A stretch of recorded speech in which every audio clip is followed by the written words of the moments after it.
I love Super Mario Galaxy. The original was easily my favourite game by far when I was younger. I remember I used to get up at like 6 in the morning, go down to my living room, fire up the game and forget to turn the volume down and...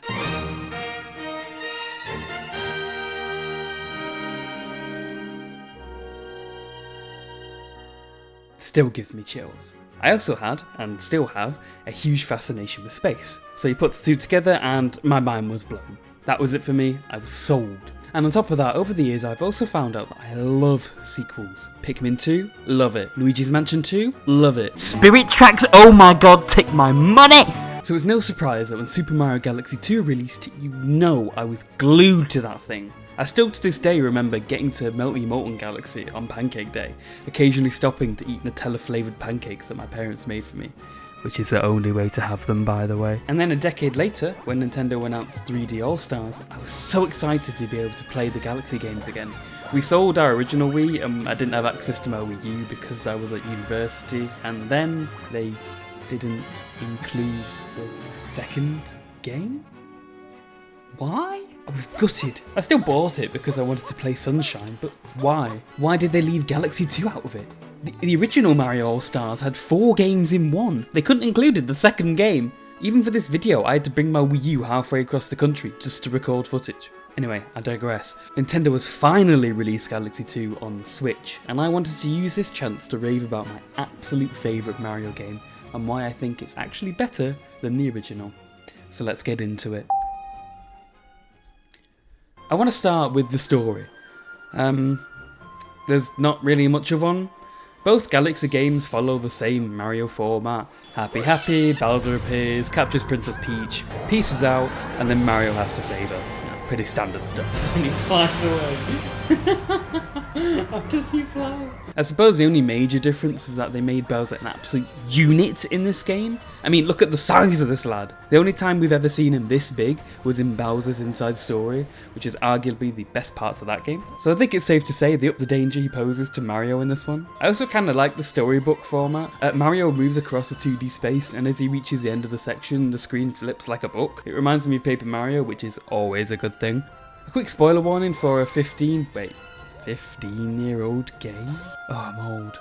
It's also nice to see Rosalina show up at the end. It would have been weird if this game acted as if the first game didn't exist, and it's a nice reveal seeing the observatory again. Although, I've always found it weird that Master Luma doesn't seem to recognise Mario or Luigi, albeit I don't know if this is the same Luma from the first game. He kind of went into that little portal thingy, but also Rosalina doesn't mention it either, so no idea. They probably left it out for those people who haven't played the first game, but also, who plays the sequel first? Anyway, I'm getting off topic. Let's talk about the gameplay. Mario Galaxy 2 has 49 galaxies to explore. They are found across 7 different worlds. A sea of clouds, a solar system, a nebula, an actual galaxy, a galaxy cluster, and a literal black hole. And also whatever world S is. I've always thought the planet in the middle looks like a football for some reason. I don't know. The world map is very reminiscent of old classic Mario games, and while I don't think it's as connected and immersive as the domes in the observatory, like I love the Wii-Woo,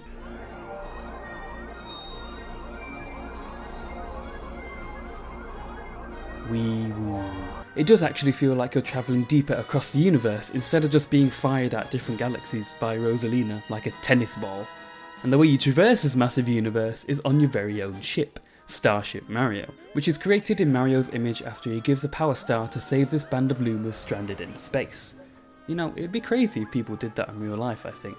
Oh yeah, I've always loved Starship Mario. The music is serene and calming, and the location itself is essentially a massive garden. I want to know which Luma was the gardener for this ship, because he outdid himself in that explosion. He had 2 seconds and made all of that. Wow. I enjoy just running around and taking in the scenery, and while there's not a whole bunch to do at the start, as you go along you collect different characters who join you on the ship, and also different power-ups, in which Lubba, the main companion of the game, will make comments on. There's also gambling, eh? So that's something, eh? Yeah, gambling. And speaking of Lubba, they're easily one of my favourite characters in this game.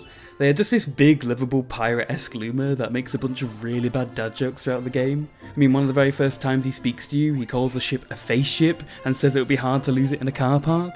What car park, Lubba? How do you know about car parks? Where have you seen a car park? They have a lot more personality than Rosalina does, in my opinion. She's a lot more reserved and secretive. She doesn't really get as involved as much as Lubba does. Lubba also has so much dialogue based on different scenarios. One of my favourites being when a Bob-omb joins the ship, they joke about not riling him up because they don't want it to explode. They're just amazing. Eventually you'll unlock characters like Luigi and Yoshi. I'll talk about Yoshi a bit more in depth later, but I'm not a massive fan that Luigi is locked behind beating the game again, like in the first one. Although he will show up sometimes as you go through the game, asking if Mario wants to switch with him for certain galaxies. So it's a minor improvement, but this is why we have a year of Luigi. Anyway, while I know the observatory will always be more iconic than Starship Mario, you can't deny the charm and character it has and the unique direction the creative team decided to go down. It would have been so easy to shove Mario back on with Rosalina, but then it would have just been Galaxy 1 Electric Boogaloo. Anyway, with that said, let's get on to the galaxies, right? This is the name of the game after all. Like I said before, there are 49 galaxies, and I could spend days talking about each and every one, because they're all so unique. So it's probably better just to give you the highlights. Starting off, while yeah, Sky Station Galaxy is a great introduction, essentially being Good Egg Galaxy 2.0, and Yoshi Star Galaxy as A, Yoshi, and B, groovy music that makes me want to boogie, Fluffy Bluff is where Galaxy 2 shows itself as a true sequel. Not only is its music an absolute banger, it also introduces one of the new, and probably best, power-ups of the series, the Cloud Flower. This turns Luigi into a cloud. Go figure. And when he spins, he creates clouds below him that act as platforms. The level itself isn't too complicated, as it's still very early on in the game, but it teaches you how to use the new power-ups to gain distance both vertically and horizontally. And later in the game there is even these fans which blow the clouds in certain directions. There's a lot of nuance to it which isn't present in a lot of Mario power-ups. Usually it's just hit this here, get there, get that. There's even a trick where if you spin then long jump, the cloud will propel you further. Fluffy Bluff is also where you're introduced to the chimp. He acts as your nemesis throughout the game, challenging you to a variety of challenges. He'll even send a letter across space and time just to get you to come visit him. That's some dedication right there. I have a love-hate relationship with him. On the one hand, I love his smug, arrogant personality because I like how he always gets shocked after you beat his challenges. I also love how he says finally when you show up, as if he's been waiting ages, but it's been like 10 seconds since I got his letter. Like, wait man, just wait. But also that damn Octogoomba mission on this galaxy was the bane of my existence. A lot of his challenges are score-based, and for the life of me, I used to struggle to get anywhere near 10,000 points on this one. And then I did it first try recording this video.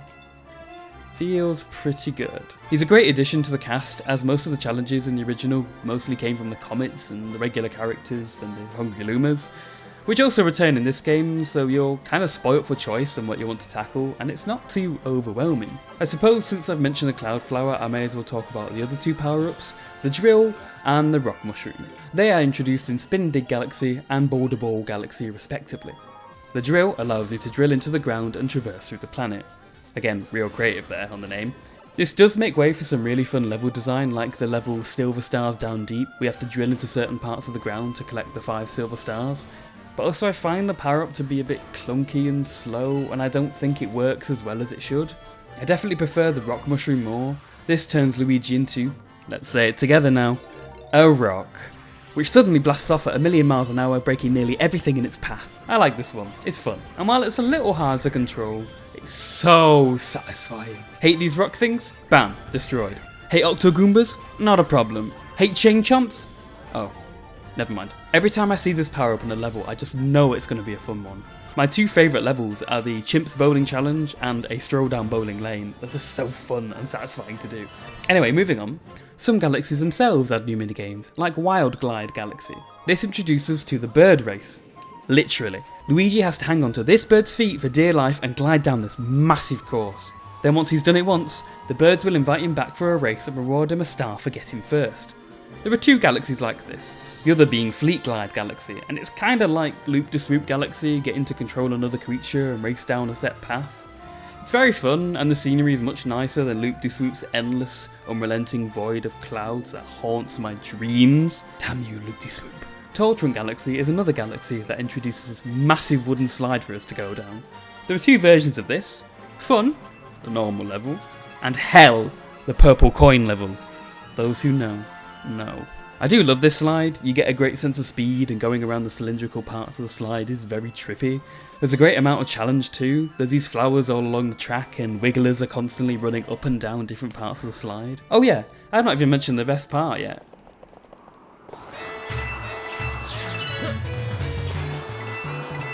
Oh yeah, hit me with that not even born yet nostalgia.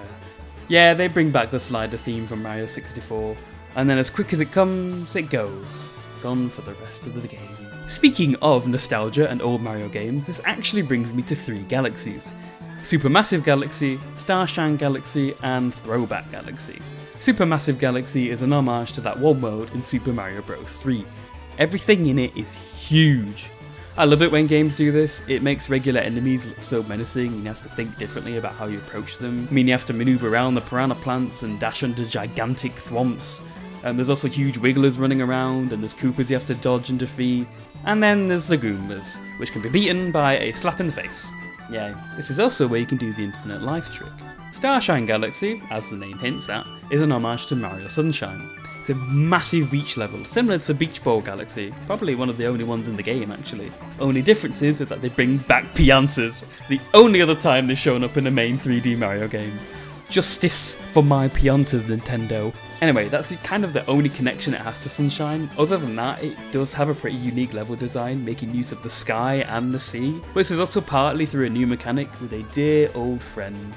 So let's talk about Yoshi. Yoshi got an upgrade in this game through 3 new power-ups. The Dash Pepper, which when eaten makes Yoshi run at 3,000 miles an hour, going so fast he runs on water. Then there's the Blimp Fruit, which turns Yoshi into a massive balloon, gaining vertical height over a small time. This one is so silly to me, I love it. I love that when you shake the Wiimote, it makes a popping sound and Yoshi goes back to normal. Then there's the Bulb Berry, where upon eating will cross dimensions and create literal matter for a short period of time around Yoshi. Thank God this only lasts for a few seconds, or Yoshi would probably be one of the strongest Mario characters. I'm being dramatic here, but it's such an interesting way to subvert what we expect of our little green pal. And Starshine Galaxy makes great use of 2 of these fruits, showing the complexity of their movement when combined into one level. Throwback Galaxy is one of the last galaxies in the game, and it brings back that iconic theme. And it's not just a one-to-one replication of Womp's Fortress either, but a direct sequel to it. The Bob-omb buddies seem to recognise Mario and Luigi, and the wall for the star, Blast Away the Wall, has already been blown up. Not only this, there is a Womp on top of the fortress, which upon beating will open up a hole to access underneath the planet, which is where you'll find the actual Womp King, and he is gigantic. He too remembers being beaten in Mario 64, and he's back with a vengeance. While he is very easy to beat, it's a nice surprise and it's very daunting at first, and I love the fact that they fake you out with the first Womp, only to be met with this literal wall of a boss. See what I did there? Which brings me to the bosses. There are 12 new bosses in Galaxy 2, and each have very unique fights. Probably one of the most memorable ones for a lot of people would be Gobblegut, this dragon that tries to eat you. He also makes train noises when he attacks, which I love. There's also Rolladillo, who you have to use the rock mushroom to hit into his butt. And while I love these bosses, I don't think they can beat the originals. They're just too iconic. My personal favourite is Megaleg, but that's because I love a certain H.G. Wells novel. And I think the Galaxy team kind of knew this too, because they dedicated an entire galaxy to it. The Boss Blitz Galaxy is where you fight 4 of the original bosses. Dino Piranha, King Caliente, Major Burrows, Bouldergeist, as well as a new variation, Fiery Dino Piranha. They threw a match on him and called it a day. Bowser Jr. returns too, and he's a lot more involved in this game, usually choosing to fight you with machines like Megaleg or the Boomsday machine. It's very on character for him, as he's always been known to use technology against the Mario Brothers. In the original, you really only fight him directly once, when you fight his airship. Usually just come down, say a few words, and then get something else to fight you. So it's nice to see him a bit more integrated into the story, as it makes sense Bowser would station to actually guard the Grand Stars instead of getting someone else to do it for him. Also, he's my favourite out of the Bowser's kids, so there's that. And speaking of Bowser, they decided to make really good use of his size. It wasn't just for show, because every fight you have with him is orbiting around a planet trying to crush you with his fist. Which is a really cool concept, especially considering in order to do damage you have to send these meteors at him that he calls down to crush you, which is great when they work. Seriously? Really? I missed that. My main issue with this fight is that once you've fought him once, his fights don't really change that much. occasionally adding an extra attack here and there. This is the same issue the first game had, and the novelty kind of dies out a few times after fighting him. I think though it's probably the levels themselves that add the real value to this experience. And so let's talk about my favourite one, Bowser's Galaxy Reactor.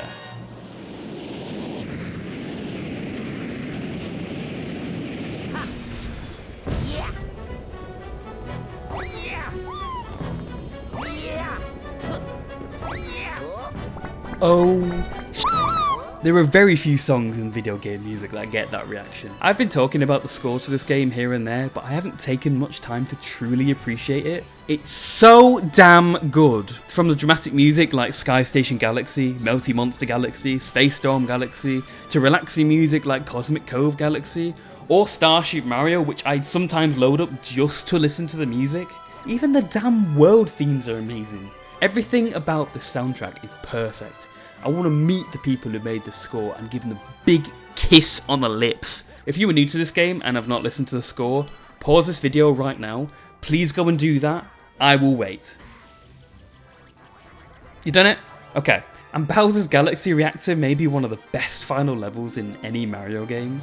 The music, the setting, the cloud flower, Yoshi. There's a section where you have to run through 2 huge lava walls of Yoshi as they close in on you, and it's just so tense, it's fantastic. Yoshi even waves you off at the end of the level if you manage to get him there. Almost every single game mechanic you've learnt about on your journey comes up in this level, and it's a perfect way to end the game. And I think it's what final level should be. It should be an accumulation of everything you've done and test all of your abilities all at once. It's great. Then there's the final fight. Once you beat him like before, the game will make you think the fight is over. The Grand Star appears, you go to grab it, and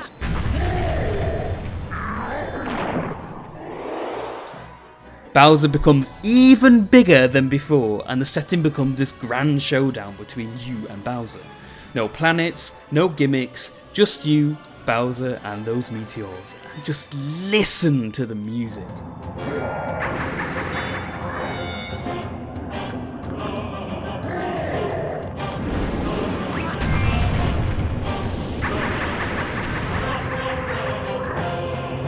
Sadly, the fight is laughably easy, so if you don't get to hear it that much, but please, if you did not do so before, please go and listen to this because it's amazing. The atmosphere in this fight is fantastic and definitely stands out against the original for me. I did like the original fight, but it kind of gets repetitive after going from planet to planet, and the payoff isn't exactly satisfying compared to this one. And after beating the game, you'll unlock World S. Similar to the Star Worlds, which it just clicked why it's called World S for World Star, it has a set of extremely hard challenges for you to do. At the same time, green stars are introduced, and while I don't love having to go back to every single level and collect another 120 stars, finally getting to Grandmaster Galaxy does make you feel very accomplished. And Grandmaster Galaxy doesn't mess about. It's by far one of the hardest special levels created. It's already hard enough on its own, but then there's what the game calls the perfect run. This is an alternate version of the level, with harder obstacles and you only have 1 hit instead of 3. Not only this, but they bring back Gusty Garden Galaxy just for this star only. What an incredible way to end an amazing game. And there you have it. Do you think it's better than the original? I certainly do, but that's just my opinion, and both games will always hold a special place in my heart. If you enjoyed my rant about Galaxy 2, please let me know by subscribing. As always, it helps a ton, and it lets me know this is something people want to see more from me. I definitely enjoyed making it. So with that said, enjoy the rest of your day, and I'll see you in the next one. Okay? Bye.